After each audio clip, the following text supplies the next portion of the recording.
నమస్తే. తెలంగాణ వ్యాప్తంగా 5 ఎమ్మెల్యే కోట ఎమ్మెల్సీ స్థానాలకు దాదాపు 20 నుంచి 30 మంది పోటీ పడతా ఉన్నారు. ఇటు కాంగ్రెస్ అటు బీఆర్ఎస్. సో ఎవరు కొత్తగా ఎమ్మెల్సీగా కాబోతున్నారు, పెద్దల సభలో అడుగుపెట్టబోతున్నటువంటి చర్చ పెద్ద ఎత్తున జరుగుతుంది. సో ఇది ఇలా ఉంటే ఇంకోవైపు చాతనైతే ఫోన్ ట్యాపింగ్ విషయాన్ని దర్యాప్తు చేయండి, లేకపోతే సిబిఐకి అప్పచెప్పాలంటూ కిషన్ రెడ్డి ఇక కాంగ్రెస్ నేతల మీద మండిపడుతున్నారు. మరోవైపు కులగణన రీసర్వే నడుస్తుంది. ఇప్పటికీ కేసీఆర్, కేటీఆర్, హరీష్ రావు మరి కులగన్న రీసర్వేలో పాల్గొన్నట్టు తెలుస్తోంది. మరి కాంగ్రెస్ పెద్దలు ఏమంటారు, మరి నిజంగానే ఈ తాజా రాజకీయాలు చూస్తూ ఉంటే ఎటువంటి పరిణామాలకు దారి తీయబోతా ఉంది, మరి ఎమ్మెల్యే కోట ఎమ్మెల్సీలో ఎవరిని ఎన్నుకోబోతుంది కాంగ్రెస్కు 4 రాబోతున్నాయి. ఈ 4 స్థానాల్లో ఎవరిని పెట్టబోతున్నారు మాట్లాడదాం ఇదే అంశం మీద. కాంగ్రెస్ పార్టీ సీనియర్ అధికార ప్రతినిధి జ్ఞానసుందర్ గారు. జ్ఞానసుందర్ గారు, ప్రధానంగా సో ఏదైతే ఫోన్ ట్యాపింగ్ విషయంలో బీజేపీ పార్టీ సీరియస్ అవుతోంది. సో చాతనైతే దర్యాప్తు చేయండి, లేకపోతే సిబిఐకి అప్పగించండి, మేము చూసుకుంటామంటూ కిషన్ రెడ్డి చెప్తా ఉన్నారు. నిజంగా మీ ప్రభుత్వానికి చేతనవ్వట్లేదా ఫోన్ ట్యాపింగ్ దర్యాప్తు విషయంలో? దర్యాప్తు చేత కాకపోతే కమిషన్ వేసే ప్రశ్న లేదు. చేతనైంది కాబట్టి, ధైర్యం ఉంది కాబట్టి ప్రజల ముందు దోషులు నిలబెట్టాలనే అభిప్రాయంతోనే గౌరవ ముఖ్యమంత్రి రేవంత్ రెడ్డి గారు ఫోన్ ట్యాక్ మీద కమిషన్ వేయడం జరిగింది. అయితే దానికి సంబంధించిన ఎవరైతే ప్రభాకర్ రావు గారు ఉన్నారో అతను అమెరికాలో ఉన్నాడు. కేంద్ర ప్రభుత్వానికి హోంమంత్రిత్వ శాఖ కేంద్రానికి రేవంత్ రెడ్డి గారు ప్రభాకర్ రావును ఇంకో రామారావు, శ్రవణ్ రావు వాళ్ళిద్దరిని కూడా ఇండియాకు తీసుకురావాల్సిన అందిగా కోరాడు. కానీ కేంద్ర ప్రభుత్వం కిషన్ రెడ్డి వాళ్ళ చేతుల్లో ఉంది కదా, హోంమంత్రి సహాయ మంత్రే కదా. ఎస్, మీరు వాళ్ళని పట్టుకరండి, వాళ్ళ ఇంట్రాగేషన్ తర్వాత అరెస్ట్ చేస్తామో చేయమో గౌరవ ముఖ్యమంత్రి రేవంత్ రెడ్డి గారు కాంగ్రెస్ పార్టీ ప్రభుత్వం చేసి చూపిస్తుంది. అసంపూర్ణంగా ఉన్న విచారణలో దోషులను అరెస్ట్ చేయడం అనేది చట్టబద్ధం కాదు, న్యాయబద్ధం కాదు అనే దాని మీద సంపూర్ణమైన ఆధారాలు వచ్చిన తర్వాత అసలు కీలక నిందితులైన ప్రభాకర్ రావు గారు, శ్రవణ్ రావు గారు రావాలి కదా, వాళ్ళు ఇంట్రాగేషన్ చేయాలి కదా, వాళ్ళ నుంచి సమాచారం తీసుకోవాలి కదా. ఆ తర్వాత కూడా అరెస్ట్ చేయకపోతే మీరు వాళ్ళని తీసుకురండి, కేంద్ర ప్రభుత్వం మీ చేతులు ఉంది. రేవంత్ రెడ్డి గారు ఆల్రెడీ హోంమంత్రికి అప్పీల్ చేశారు, కేంద్ర హోంమంత్రికి. తీసుకురావాల్సిన బాధ్యత కేంద్రం చేతిలో ఉంది, రాష్ట్ర ప్రభుత్వం చేతిలో లేదు. రాష్ట్ర ప్రభుత్వం రాష్ట్రానికి సంబంధించిన అధికారంలో డెఫినెట్గా సంపూర్ణమైన సమగ్రమైన దర్యాప్తు ఇప్పటివరకు జరిగింది. కానీ వాళ్ళిద్దరు మైనస్ ఉన్నారు. అసలు కీలక నిందితులు వచ్చిన తర్వాత డెఫినెట్గా ఇంట్రాగేషన్ అయిన తర్వాత వాళ్ళని అరెస్ట్ చేయడం అనేది తప్పదు. కానీ ప్రధానంగా బీఆర్ఎస్ నాయకుల్ని కాపాడుతున్నది కాంగ్రెసే. ఫోన్ ట్యాపింగ్, గొర్రెల స్కాము, కాళేశ్వరం, ఈ అంశాలన్ని విషయాల్లో కేటీఆర్ను, కేసీఆర్ను కాంగ్రెస్ కాపాడుతుంది, అందుకే అరెస్ట్ చేస్తలేదు అనేది బీజేపీ వాళ్ళ మాట. వాస్తవమేనా ఇది? బీజేపీ వాళ్ళు చేసే ఆరోపణలో సత్యదూరమైంది. అందులో మాకు ఫైటే టీఆర్ఎస్తోని, మేము టీఆర్ఎస్కి ఎట్లా సపోర్ట్ చేస్తాం? డెఫినెట్గా దోషులను అరెస్ట్ చేయడం అనేది జరిగి తీరుతుంది. బీజేపీ వాళ్ళు టీఆర్ఎస్ వాళ్ళు రేపు కలిసి పోటీ చేస్తారండి. ఇవాళ బీఆర్ఎస్ వాళ్ళ ఎమ్మెల్సీ అభ్యర్థులు నిలబెట్టలే, బీఆర్ఎస్కి అది బీజేపీకి సపోర్ట్ చేస్తారు ఇండైరెక్ట్గా. కాబట్టి ఆ ఆరోపణ నమ్మాల్సిన అవసరం లేదు, దాంట్లో సత్యం లేదు, వాస్తవం లేదు, అర్ధరాబైతే ఉంది ఆ ఆరోపణ. ఇక 5 ఎమ్మెల్యే కోట ఎమ్మెల్సీకి సంబంధించి షెడ్యూల్ అయితే రిలీజ్ అయినటువంటి పరిస్థితి, నోటిఫికేషన్ వచ్చింది. సో కాంగ్రెస్ పార్టీకి 4 వచ్చే అవకాశం ఉంది. 4 అనేకమైనటువంటి ఆశావాహులు ఉన్నారు. సో ఆశావాహులు రోజుకొకరి పేరు తెర మీదకి వస్తూ ఉంది. సో ఎట్లా చూస్తారు? సో దీన్ని చూస్తూ ఉంటే ఏమనిపిస్తుంది? వీలాంటి సీనియర్లు ఏమైనా ఆశపడుతున్నారా? డెఫినెట్గా ఇప్పుడు ఎవరైతే ఎమ్మెల్సీ కోట ఎమ్మెల్సీ అడుగుతున్నారో నిజంగా పరిశీలన జరిపితే దాంట్లో నాకంటే అర్హులు అనేవాళ్ళు లేరు అనేది నా అభిప్రాయం. ఎందుకొరకంటే 1984 నుంచి 85లో నేను నల్గొండ జిల్లా ఎన్ఎస్ఓ జనరల్ సెక్రటరీగా అపాయింట్ అయినా. వెంగళరావు గారు పీసీసీ ప్రెసిడెంట్గా ఉన్నప్పుడు నేను లేకుండా, నా ఉపన్యాసం లేకుండా బహిరంగ సభలు జరగలే. వెంగళరావు గారి పీసీసీ ప్రెసిడెంట్గా నాటి నుంచి నేటి వరకు విశ్రాంతి లేని ప్రజా ఉద్యమాల్లో మమేకమైన. ఎందుకంటే యాక్చువల్గా నేను మనసు మీద విప్పితే ప్రజల గురించి ఆలోచన చేస్తా, నేను కళ్ళం కదిపితే ప్రజలకు రాస్తా, నేను గలం విప్పితే ప్రజల పక్షం ఇస్తా, నా హృదయం స్పందిస్తే ప్రజా ఉద్యమం నిర్వహిస్తా. ఆ కోణంలో నేను నిరంతరం ప్రజలతో మమేకమైన అనేక ప్రజా సమస్యలు తీర్చిన. ఉదాహరణకు మీకు ఒక మాట చెప్తున్నా. ఇవాళ రేవంత్ అన్న గారు గౌరవ ముఖ్యమంత్రి మూసి మురికి నీరు గురించి మాట్లాడుతుండు. 2001-2002లో సూర్యాపేటకు డ్రింకింగ్ వాటర్, మూసి వాటర్ వస్తుంటే మూసి మురికి నీరు మాకొద్దు, కృష్ణా జలాలు కావాలని పోరాటం చేసిన టీడీపీ గవర్నమెంట్లో 20 కోట్ల రూపాయలతోని కృష్ణా జలాల సాధన సమితి పేరు మీద దానికి కన్వీనర్ గుండి అన్ని పక్షాలను ఏకం చేసి అధికార పార్టీ టీడీపీ తప్ప ఉద్యమం చేస్తే దోసపాడు నుంచి సూర్యాపేటకు నీరు మంజూరైంది 20 కోట్ల రూపాయలు. ఆ టైంలో కూడా నేను కొట్లాడుతుంటే టీడీపీ వాళ్ళు నా మీద దౌర్జన్యం చేశారు. నిపుణుల కమిటీ వచ్చి ఈ నీరు తాగడానికి ఉపయోగపడటం లేదా అనే దాని మీద నేను ప్రజెంట్ ఏం చేస్తున్నా ఆనాడు కూడా దాడి చేసే పరిస్థితి ఉన్నది. అదే క్రమంలో 2008 సంవత్సరంలో రాజశేఖర్ గారు ముఖ్యమంత్రి ఉన్నప్పుడు నల్గొండ జిల్లాలో ఉండబడే శాలిగౌరవరం మండలం తుంగతుర్తి కాన్స్టిట్యూన్సీలో ఉంది. అడ్డగూడూరు మండలం మోత్కూరు మండలం ఏదైతే ఉందో, ఉమ్మడి మండలం మోత్కూరు అడ్డగూడూరు ఏదైతే ఉందో అది మోత్కూరు మన యాదాద్రి జిల్లాలో ఉంది.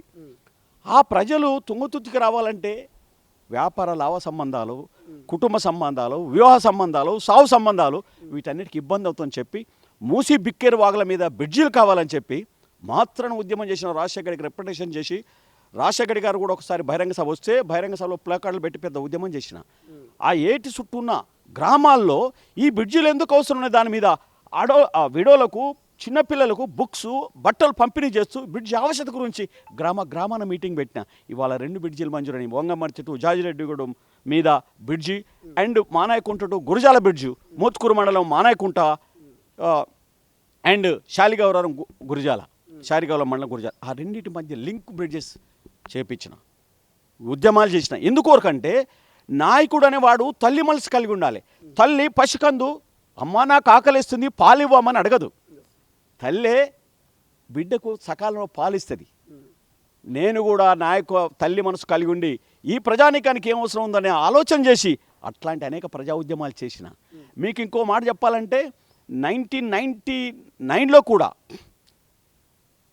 జన్మభూమికి వ్యతిరేకంగా రాజశేఖర్ గారు పీసీ ప్రెసిడెంట్గా పిలిపిస్తే పాదయాత్ర చేసిన, జీబులు పెట్టి నియోజకవర్గం సూర్యాపేట నియోజకవర్గం మొత్తం తిరిగాను. ఇట్లా మీకు చెప్పుకుంటూ పోతే టీఆర్ఎస్ గవర్నమెంట్ 2014 నుంచి మొన్న ఏదైతే 18 వరకు కూడా అనేక రకాలుగా ప్రజా ఉద్యమాలు నిర్వహించిన. అంటే ఆనాడు కూడా ఇసుక వ్యాపారం తుంగతుర్తిలో ఘోరంగా జరుగుతుంటే లారీలు క్యూ కట్టి పోతూ ఉంటే అందులో టీఆర్ఎస్ గవర్నమెంట్ ప్రమేయంతో కవిత వగైరా వాళ్ళందరికీ భాగస్వామ్యం ఉందని చెప్పి పోలీసులు కాపలా ఉండి లారీలు పంపిస్తుంటే ఉద్యమం చేసిన. నా మీద 200-300 మంది వచ్చి దాడి చేశారు. ఇప్పుడు ఇవన్నీ మీరు గత జ్ఞాపకాలు చెప్తున్నారు, పార్టీ కోసం ప్రజల కోసం పడ్డటువంటి కష్టాలు చెప్తున్నారు. కానీ ఎమ్మెల్యే కోట ఎమ్మెల్సీకి సంబంధించి 4 మాత్రం ఈ నేతలకు ఇవ్వబోతున్నారు, 4 మాత్రం ఆ నేతలకు ఇవ్వబోతున్నారు, అనేకమైనటువంటి పేర్లు తెర మీదకి వస్తున్నాయి. సో ఈ తరుణంలో మీరు ఎటువంటి లాబింగ్ చేస్తూ ఉన్నారు? సో ఎంతవరకు మీకు ఊరట లభించే అవకాశం ఉన్నది దీంట్లో? నేను లాబింగ్ అనే అంశం కంటే నేను గౌరవ ముఖ్యమంత్రికి, డిప్యూటీ సీఎంకు, పీసీసీ ప్రెసిడెంట్కు, ఉత్తమ్ కుమార్ రెడ్డి గారికి, వెంకరెడ్డి కానీ, లేకపోతే శ్రీధర్ బాబు కానీ, దామోదర్ నరసింహ కానీ, పొన్నం ప్రభాకర్ కానీ, నేను ఒక 40 ఏళ్ళ రాజకీయ జీవితం గడిపున్నా. 94లో నాకు టికెట్ ఇచ్చి టీడీపీ అభ్యర్థి బలహీనమైన అభ్యర్థికి చూపిస్తే 94 నా టికెట్ క్యాన్సిల్ అయింది. 99లో మాలామాదిగల లక్ష్మీదేవి గారు అడ్డం పడితే టికెట్ ఆగింది. 2009లో రాజశేఖర్ గారు జ్ఞానసుందర్కు టికెట్ ఇస్తున్నామని చెప్పి అనౌన్స్ చేసిండు. రాజగోపాల్ రెడ్డి ఎంపీ ఇప్పుడు ఎమ్మెల్యేగా ఉన్నాడు.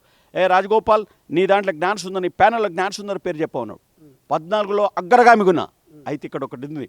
2014లో కోదండరెడ్డి ఏదైతే ఉన్నాడో తెలంగాణ ఉద్యమం కాలప్పుడు కేసీఆర్ మెర్జ్ చేస్తాను చేయకపోయినప్పుడు కోదండరామును విద్యావంతుల వేదికను కలుపుకుందాం అని చెప్పి ఏఐసీసీ ఆలోచన చేస్తే అప్పుడు అద్దంకి దయాకర్కు టికెట్ ఇచ్చింది. యాక్చువల్ నాది 2014లో ఏ పార్టీకి సంబంధం లేదు, కానీ కోదండరామ్ సూచన మేరకు అద్దంకి దయాకర్ టికెట్ వచ్చింది. 2018లో కూడా అతనికి ఇచ్చారు. యాక్చువల్ టికెట్ నాకు రావాలి, ప్రజల్లో ఉన్నది, నేను ప్రజల కోసం పనిచేసిన ఆయన. నేను పార్టీకి వ్యతిరేకంగా నిన్న 23లో కూడా పార్టీకి సంబంధం ఉన్న వ్యక్తికి ఆల్ ఆఫ్ సడన్గా ఇచ్చారు. అయినప్పటికీ కూడా నేను డిసప్పాయింట్ కావాలి. ఎన్నిసార్లు టికెట్ మిస్ అయినా నాకు, అయినప్పటికీ కూడా అవతల పార్టీలు ఇన్వైట్ చేస్తుంటే వెళ్ళలే. బీజేపీ వాళ్ళని ఇన్వైట్ చేసి ఆల్ ఇండియా ఎస్సీ కమిషన్ ఇస్తాం, జ్ఞానసుందర్ నీలాంటి ఎస్సీ మ్యాన్ లీడర్ మాకు కావాలని చెప్పి ఆనాడు మన ప్రెసిడెంట్గా ఉన్న లక్ష్మణ్ గారు స్వయంగా నన్ను సంప్రదించి అమిత్ షాతో కూర్చోబెట్టి మాట్లాడిస్తాడు. దాసో 7 టీఆర్ఎస్ మీద అలిగి కాంగ్రెస్ పార్టీలో జాయిన్ అయినప్పుడు కేసీఆర్ హరీష్ రావు మాట్లాడిన ఇన్వైట్ చేసిన వెళ్ళలే. అంటే పార్టీ కట్టుబడి కంటిన్యూ అవుతున్నాయి. ఎందుకొరకంటే ఇందిరాగాంధీ త్యాగాలు, రాజీవ్ గాంధీ మరణం, సోనియా గాంధీ పదవి తీసుకోకుండా దేశం కోసం పనిచేస్తున్న సోనియా గాంధీ, రాహుల్ గాంధీ వాళ్ళని దృష్టి పెట్టుకుని కాంగ్రెస్ పార్టీలో కొనసాగుతున్నా. ఈ క్రమంలో డెఫినెట్గా నాకు టికెట్ మన ఎమ్మెల్సీ కోటాలు ఇవ్వాల్సిన బాధ్యత ప్రభుత్వానికి, పార్టీకి ఉంది. ఎందుకంటే కార్యకర్తలకు మెసేజ్ ఇవ్వగలగాలి. నిరంతరం ప్రజల్లో పనిచేసిన జ్ఞానసుందర్కి ఇచ్చినాము అనే మాట చెప్పుకునే పరిస్థితి, ఆ ధైర్యము, హక్కు కాంగ్రెస్ పార్టీ ప్రభుత్వానికి, పార్టీకి ఉండాల్సిన అవసరం ఉంది. ఇప్పుడు అద్దంకి దయాకర్ పేరు కూడా ప్రధానంగా వినిపిస్తుంది. ఎందుకంటే మొన్న ఆయనకు టికెట్ ఇవ్వలేరు, ఖచ్చితంగా పార్టీ కోసం ఆయన కూడా కష్టపడ్డాడు కాబట్టి అద్దంకి దయాకర్కి ఈసారి ఖచ్చితంగా రాబోతుందనే చర్చ జరుగుతుంది. సో ఎట్లా మళ్ళీ అద్దంకి వస్తున్నాడు జ్ఞానసుందర్కు? అంటే ఆయన ప్రయత్నం ఆయన చేసుకుంటాడు. కానీ నేనేమంటున్నా అంటే ఈ ఎమ్మెల్సీ అభ్యర్థులు ఎవరికైతే మీరు రికగ్నైజ్ చేయబోతున్నారో వాళ్ళు పార్టీలో ఎప్పుడు చేరిర్రు, వాళ్ళు పార్టీకి ప్రజలకు చేసిన కాంట్రిబ్యూషన్ ఏంది, వాళ్ళు చేసిన ప్రజా ఉద్యమాల ద్వారా ప్రజలకు ఉపయోగాలు ఏం జరిగినాయి అనే విషయాన్ని పార్టీ ప్రభుత్వం రెండు పరిశీలించాలి. నా ఒకరి గురించి కాదు, పార్టీలో ఎవరు పనిచేస్తున్నారు, వాళ్ళకు పార్టీ ఉపయోగపడింది అవకాశాలు ఇచ్చింది. ఇప్పుడు దయాకర్కు 2 సార్లు అవకాశం ఇచ్చింది. జ్ఞాన సుందరగా వెంగళరావు గారు పిసిసి ప్రెసిడెంట్ ఉన్నప్పుడు 85 నుంచి ఈ రోజు వరకు పార్టీలో విశ్రాంతి లేని, అంటే మీకు చిన్న మాట చెప్తా, వేరే మన ఆస్తి పాస్తుల మీద ఆశ లేనివాడిని, ప్రజా సమస్యల మీద అవగాహన ఉన్నవాడిని, ప్రజల పనులు అలసి ఆకలి తీర్చుకునేవాడిని, అలసటలో ఆనందాన్ని పొందేవాడిని. అందుకే రేవంత్ అన్న, మహేష్ అన్న, మీరు నాకు ఇవ్వాల్సిన అవసరం ఉంది. కాంగ్రెస్ పార్టీ నిర్మాణం కోసం ఊపిరిని ప్రాణాన్ని పరంగా పెట్టి పనిచేస్తున్నా నాలాంటి సీనియర్ కార్యకర్తకి ఇస్తే పార్టీకి ప్రజల్లో గౌరవం దొక్కుతుంది. రేపు రానున్న కాలంలో కూడా ఎవ్రీ మినిట్ కలలో, జీవంలో, నిద్రలో కూడా నేను పార్టీ గురించి ఆలోచన మనిషి, పార్టీ పరిస్థితి కోసం పనిచేయగలుగుతానని నమ్మకం వాళ్ళకు కూడా తెలుసు. నా శ్రమ, రేవంత్ రెడ్డి గారే నన్ను, నా శ్రమను, నా మేధస్సును, ఉద్యమాన్ని గుర్తించి స్పోక్స్ పర్సన్గా, అఫీషియల్ స్పోక్స్ పర్సన్గా నియమించుడనే మాట అది యథార్థమైంది. వారికి రేవంత్ రెడ్డి గారు కూడా నాకు గురించి తెలుసు. జ్ఞానసుందర్కి అన్యాయం జరుగుతున్న భావన అతనికి ఉంది. అతని మదిలో మెదులుతున్న అంశం కూడా జ్ఞానసుందర్ను మేము పరిశీలిస్తున్నాము, అతనికి కూడా అవకాశం ఇవ్వాల్సిన అవసరం ఉంది అనే మాట గౌరవ ముఖ్యమంత్రి, పిసిసి ప్రెసిడెంట్ ఇద్దరు మైండ్లో ఉంది. నా శ్రమ రాష్ట్రంలో ఉన్న మంత్రివర్గానికి, పార్టీ యంత్రాంగానికి అంతా తెలుసు. డెఫినెట్గా నాకు ఇస్తారని నమ్ముతున్నా, ఇవ్వాలని కోరుతున్నా. ఇవ్వాల్సిన బాధ్యత పార్టీకి, ప్రభుత్వానికి ఉందనే మాట నేను చెప్తా ఉన్నాను. రైట్. ఇక దీనికి కులగన్న సర్వేకి సంబంధించి మనం కనుక మాట్లాడినట్టయితే, కులగన్న సర్వే రీసర్వే చేస్తూ, రీసర్వేలో ఇప్పటివరకు కేసీఆర్, కేటీఆర్, హరీష్ రావు పాల్గొనేది లేదనేది సమాచారం. సో ఎట్లా చూస్తారు కులగన్న సర్వేకి సంబంధించి పాల్గొనకపోవడానికి? ఇప్పుడు రాష్ట్ర ప్రభుత్వము ఒక సాహసోపేతమైన నిర్ణయం భారతదేశంలో తీసుకుంది. కులగన్న అనేది రాహుల్ గాంధీ గారి మేధస్సుకు పుట్టిన ఆలోచన. అయితే ఎవరి నిష్పత్తి ప్రకారంగా వాళ్ళకు వాటా ఇవ్వాలా దేశవ్యాప్తంగా చట్టసభల్లో కానీ, పార్లమెంట్లో కానీ, లేక గ్రామ స్థానిక సంస్థల్లో కానీ అనేది రాహుల్ గాంధీ డిమాండ్. అంటే ఒక విప్లవాత్మకమైన ఆలోచన విధానం. ఎవరైతే ఈ దేశంలో మహాత్మా పూలే, డాక్టర్ బిఆర్ అంబేద్కర్, కాంశీరామ్ ఏదైతే డిమాండ్ చేసిరో, ఎవరి జనాభా నిష్పత్తి ప్రకారం వారికి వాటాలు దక్కనే మాట రాహుల్ గాంధీ అంటుండు. దాన్ని పురస్కరించుకొని రేవంత్ రెడ్డి గారి శాసనంతో నిర్ణయం తీసుకుంటే, మీరు పాల్గొనకుండా విమర్శలు చేసేది అంటున్నాం. సర్వేలో పాల్గొనని మీకు విమర్శించే హక్కు కూడా లేదు. ఎస్, ఏ దేశంలో అయినా ఇలా బీజేపీ రాష్ట్ర ప్రభుత్వాలని కుల జనగణన చేసిరు. అసలు మోడీ కుల జనగణనకే ఒప్పుకుంటలేడు, బీసీ అంటాడు. కుల జనగణనకే మోడీ ఒప్పుకుంటాడు. దేశవ్యాప్తంగా చేయాల్సిన అవసరం ఉందని చెప్పి రాష్ట్ర ప్రభుత్వాన్ని ఆదర్శంగా తీసుకోవాల్సిన అవసరం అన్ని రాజకీయ పక్షాలకు ఉంది, ముఖ్యంగా టీఆర్ఎస్ పార్టీకి కూడా ఉందనే మాట చెప్తా ఉన్నాను. ఎందుకంటే ఒక మాట, వాళ్ళు ప్రతి దానికి విమర్శ చేస్తూ ఉంటారు, రాష్ట్ర ప్రభుత్వాన్ని తిట్టాలి కాబట్టి తిడతారు. నేనేమంటున్నానంటే, ఇవాళ కుల జనగణన జరగక ముందే, మొన్న జరిగినప్పుడే మళ్ళీ రీసర్వే జరుగుతున్నప్పటికి కూడా ఈ అంశం తెర మీదకి రాకముందే గౌరవ మహేష్ కుమార్ గౌడ్ పిసిసి ప్రెసిడెంట్గా ఆల్ ఇండియా కాంగ్రెస్ కమిటీ నియమించింది. ఆల్ ఇండియా కాంగ్రెస్ కమిటీ అధ్యక్షుడు ఖర్గే ఒక ఎస్సీ. ఇట్లా కాంగ్రెస్ పార్టీ ఎస్సీ బీసీలకు అవకాశాలు ఇస్తుంది. భవిష్యత్తు కాలంలో, రానున్న కాలంలో ప్రజల డిమాండ్ మేరకు రేవంత్ అనే ఒక సందర్భం వస్తే బీసీని ముఖ్యమంత్రి చేద్దామనే పరిస్థితి కూడా ఉత్పన్నం కావచ్చు. అందులో భాగంగానే ఆయన సర్వే చేయడం వల్ల రేవంత్ రెడ్డి ఏదైతే అప్పర్ క్లాస్ ఉన్నాడో ఆయన కూడా ఇబ్బందే. కానీ ఒక త్యాగబుద్ధితోనే రాజకీయాల్లో తప్పదు, నేడు కాకుండా రేపైనా ఎవరి మాట వాళ్ళకి ఇవ్వాల్సిన అవసరం ఉందనే మాట మీద ముఖ్యమంత్రి దూరదృష్టితో సర్వే జరిపిస్తే, సర్వేలో పాల్గొనకుండా మీరు విమర్శలు, నిందలు వేయడం అనేది సమంజసం కాదు, న్యాయసమ్మతం కాదు అనే మాట నేను కేసీఆర్కు, హరీష్ రావుకు, కేటీఆర్కు విజ్ఞప్తి చేస్తూ ఉన్నాను. సో ఎట్లా చూస్తారు? ఇప్పటివరకు బీసీ నినాదంతో కాంగ్రెస్, బీజేపీ ముందుకెళ్తుంది, కానీ బీఆర్ఎస్ ఎక్కడ బీసీ నినాదం కావచ్చు, బీసీ వర్కింగ్ ప్రెసిడెంట్నో, బీసీ ప్రెసిడెంట్నో ఎక్కడ కూడా అనౌన్స్ చేస్తామన్నట్టుగా చెప్పలేదు. సో ఎట్లా చూస్తారు దీన్ని? నేనేమంటున్నానంటే, అది యాక్చువల్గా ప్రాంతీయ పార్టీ, అందులో వాళ్ళు కేసీఆర్, కేటీఆర్, హరీష్ రావు, కవిత తప్ప ఎవరికి మాట్లాడే కాంగ్రెస్ పార్టీలో చూడండి, ఒకటి ఎట్లా ప్రజాస్వామ్యం, అతి ప్రజాస్వామ్యం ప్రశ్నిస్తారు. అందులో ప్రశ్నిస్తే ఉంచుతారా? నా బోటోడు కూడా సిన్సియర్ సైనికుల్లాగా పనిచేస్తాడు. నేను విమర్శ చేయట్లేదు మా కాంగ్రెస్ పార్టీలో అన్యాయం జరిగినప్పటికీ కూడా, కానీ అందులో ఊకుంటారా? కాబట్టి వాళ్ళు చేయరు. మీకు మాట చెప్తున్నా, మహిళా మంత్రి లేరండి, ఎస్సీ మంత్రులే కూడా నడిపించారండి టీఆర్ఎస్ గవర్నమెంట్లో. వాళ్ళకు దళితుని ముఖ్యమంత్రి చేస్తాను చేయలేదండి. ఇలా మేము చెప్పకుండానే చేసే పరిస్థితి డిప్యూటీ సీఎం అన్న చేయగలిగినాం. రేపు భవిష్యత్తులో మీరు అన్నట్టు రేవంత్ రెడ్డి గారు అంటున్నట్టుగా భవిష్యత్తులో ఏదైనా జరగవచ్చు. అది టీఆర్ఎస్కు, బీసీలకు, ఎస్సీలకు ప్రాధాన్యత ఉండదు. అది వాళ్ళ కనుసన్నల్లో ఉండే పార్టీ. కాంగ్రెస్ పార్టీ అట్లా కాదు. ఇలా రేవంత్ రెడ్డి గారికి తెలవకుండా డైరెక్ట్గా ఢిల్లీలో సోనియా గాంధీని కలిసేటోళ్ళు. రాహుల్ గాంధీని కలిసేటోళ్ళు. అవసరమైతే వాళ్ళకు ఆ స్వేచ్ఛ ఉంది కాంగ్రెస్ పార్టీలో. దాన్ని రేవంత్ అన్న కూడా సౌద్దేశంతోనే ఈ సర్వే చేపించి రాహుల్ గాంధీ ఆలోచనను బలపరచాల్సిన అవసరం ఉందనే మాట, ఆయనకు భవిష్యత్తు కాలంలో ఇబ్బంది అవుతుందని తెలిసి కూడా త్యాగాలకు సిద్ధపడ్డాడు. ఆ విషయంలో మనం గౌరవ ముఖ్యమంత్రి రేవంత్ రెడ్డి గారిని కుల మతాలకు అతీతంగా, రాజకీయ పార్టీలకు అతీతంగా అభినందించాల్సిన అవసరం ఉంది. సో మీరు ఇప్పుడు మాట అన్నారు, రాహుల్ గాంధీని ఇక సోనియా గాంధీని ఖర్గేను కూడా ఇక్కడ రేవంత్ రెడ్డికి తెలియకుండా చాలామంది కలిసేవాళ్ళు. ఆ స్వేచ్ఛ కాంగ్రెస్ పార్టీలో ఉందంటున్నారు. సో జ్ఞానసుందరు మరి ఈ ఎమ్మెల్యే కోట ఎమ్మెల్సీకి సంబంధించి ఏమైనా కలిసే అవకాశం ఉందా? ఆ రకమైనటువంటి ప్రయత్నాలు ఏమైనా చేస్తున్నాడు? నేనేమనుకుంటున్నానంటే, ఇక్కడ రేవంత్ రెడ్డి గారు ముఖ్యమంత్రి, పిసిసి ప్రెసిడెంట్ ఉత్తమ్ కుమార్ రెడ్డి గారు కానీ, రాష్ట్రంలో ఉండబడిన దామోదరన్న డిప్యూటీ సీఎం గారు వీళ్ళంతా కలిసి నిర్ణయం చేస్తారు. ఈసారి నన్ను గుర్తిస్తారనే బలమైన నమ్మకం ఉంది. సరే, హైకమాండ్కు చెప్పొచ్చు, కానీ నేను ఇక్కడ ఉన్నది కదా, పిసిసి ప్రెసిడెంట్ వీళ్ళంతా ఉన్నారు కదా, వాళ్ళ ప్రతినిధులు కదా, వీళ్ళకే చెప్తున్నాము. ఇన్ఛార్జ్ ఎవరైతే ఉందో మీనాక్షి నటరాజన్ మాత్రం డెఫినెట్ కలిసి ఏఐసిసి ప్రతినిధిగా, కాంగ్రెస్ పార్టీ ఇన్ఛార్జిగా ఆమెకు ఒక నిజాయితీ పర్రాలు వచ్చింది. జ్ఞానసుందర్ లాగానే రోడ్ల మీద తిరిగి ఉద్యమాలు చేసి ప్రజా సమస్యలు పరిష్కరించేందుకు ఉద్యమాలు చేసే ఒక సామాన్యురాలు నటరాజన్ మీద కూడా నాకు విశ్వాసం ఉంది. డెఫినెట్గా నా స్టోరీ కనుక ఆమె మైండ్కి వెళ్తే డెఫినెట్ సిఫారసు చేస్తే. ఎందుకొరకంటే 85 నుంచి పనిచేస్తున్నానంటే నేను 81లో ఎన్ఎస్ఓ బ్యానర్ మీద నేను గెలిచిన, 85 నుంచో సీరియస్ పాలిటిక్స్లో తిరిగినాను. అంటే నాలాంటి వాడిని ప్రొటెక్ట్ చేసుకోవాల్సిన పార్టీకి ఉంది. కాబట్టి డెఫినెట్గా ఆమె నేను కలుస్తా, ఆమెకు ఎక్స్ప్లెయిన్ చేస్తాను. ఎందుకంటే పార్టీకి, ప్రభుత్వానికి, ఏఐసిసికి సంధానకర్త ఆమె. కాబట్టి ఇప్పుడు ప్రజలకు, ప్రభుత్వానికి మధ్య మీడియేటను ఆమె కూడా, నటరాజన్ గారు కూడా ఏఐసిసి రాహుల్ గాంధీ కోర్ టీంలో ఒక ఇంపార్టెంట్ మెంబర్. సరే, అయినప్పటికీ కూడా ఇక్కడ PCC president, deputy CM Uttam Kumar Reddy గారు, రేవంత్ రెడ్డి వాళ్ళ పరిశీలన ప్రధానంగా ఉంటుంది. దానికి తోడుగా ఆమె కూడా కీన్ అబ్జర్వేషన్ చేస్తే నాకైతే పూర్తి నమ్మకం ఉంది. నేను ఒక మాట చెప్తా ఉన్నాను, ముఖ్యమంత్రి రేవంత్ రెడ్డి గారికి పిసిసి ప్రెసిడెంట్, ఎన్ఎస్ఏ ప్రెసిడెంట్ ఉన్నప్పుడు నేను స్టేట్ కమిటీలో జనరల్ సెక్రటరీ, మహేష్ అన్నకు సహచరుని నాడే, ఆనాడు కూడా నిజామాబాద్ జిల్లా ఇన్ఛార్జిని.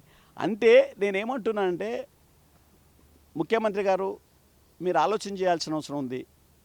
నేను ఎన్నికల కొరకు రాజకీయాలు చేసేవాడిని కాదు. ఎన్నికల కొరకు రాజకీయాలు చేస్తే టికెట్ రాకపోతే ఇంట్లో బండి మళ్ళీ టికెట్ చేసినప్పుడు టికెట్కి వస్తా.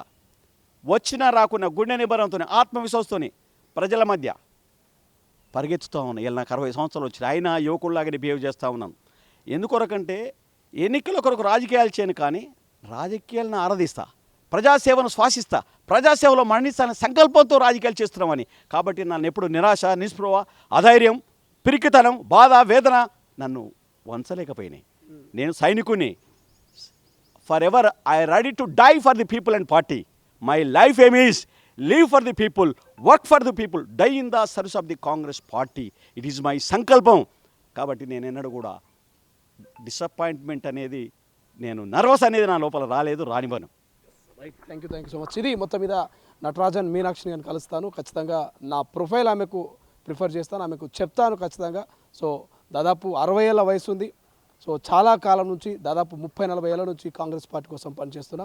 ఖచ్చితంగా అవకాశం వస్తుందని అనుకుంటున్నాను చెప్తున్నటువంటి జ్ఞానసుందర్. చూద్దాం మరి ఎమ్మెల్యే కోట ఎమ్మెల్సీలో ఎవరికి అవకాశం ఇస్తారు, సీనియర్లకా జూనియర్లకా, మరి కులాల వారిగానా లేకపోతే సీనియారిటీ పరంగానా, ఎవరికి ఎలా అవకాశం ఇవ్వబోతున్నారు, ఎవరిని నియమించబోతున్నారు, పెద్దల సభలో ఎవరు అడుగుపెట్టి అధ్యక్ష అనబోతున్నారో చూద్దాం. కెమెరా పర్సన్ అజార్తో శ్రీశైలం, తొలి వెలుగు, హైదరాబాద్. ప్రపంచంలో ఏ మూల ఏ క్షణం ఏం జరుగుతుందో వేగంగా తెలుసుకోవడానికి తొలి వెలుగు వాట్సాప్ ఛానల్ని ఫాలో చేయండి.